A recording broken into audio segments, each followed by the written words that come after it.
D'accord. Après 10 mois de crise, effectivement, il faut que ça se passe. Est-ce que vous pouvez peut-être nous expliquer comment est-ce qu'on pourrait soulager... Alors, on parlait des ados, il y a aussi des pathologies, des phobies notamment qui ressortent chez les enfants. Comment est-ce qu'on peut les... D'abord, peut-être vous pouvez nous dire quel type de phobie chez les plus jeunes ressortent en ce moment? Alors voilà, c'est assez différent chez les plus jeunes.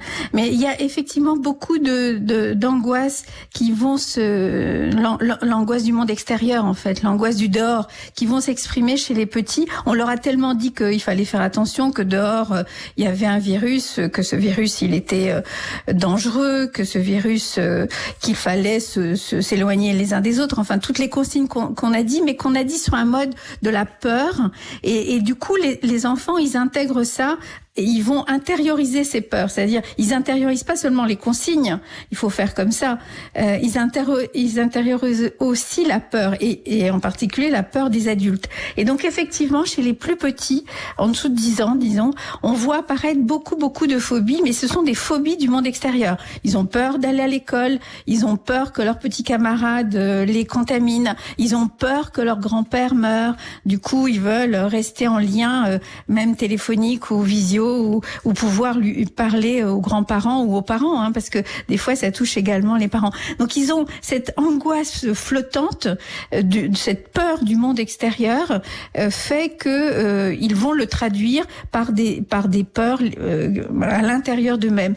Et moi je conseille beaucoup, quand je vois ces enfants, je conseille beaucoup aux parents de faire de la prévention, de la discussion, des échanges, du bon sens aussi, mais pas d'utiliser la peur. C'est-à-dire si tu ne fais pas ça, il va se passer une catastrophe. Ça c'est quelque chose qui fait mal aux enfants en fait, parce que les enfants vont retenir ça et pas l'information de base qui est par exemple si on met un masque, on peut quand même voir les uns et les autres. Si on se tient à distance, on peut quand même aller courir avec ses amis, etc. Enfin toutes les choses que l'on peut faire en respectant les règles sanitaires. Il vaut mieux dire comment on doit faire les choses que si tu ne fais pas les choses, il va se passer une catastrophe. D'accord, donc on informe, on explique. De catastrophe ambiante est très négatif pour les enfants. Oui, on informe, on explique et on positive un peu la situation en disant ce qu'on peut faire plutôt que ce qu'on ne peut pas faire. Oui, voilà, ce que l'on peut faire et comment on peut le faire. Et aussi, pour les adolescents, il y a vraiment des formes de résistance importantes.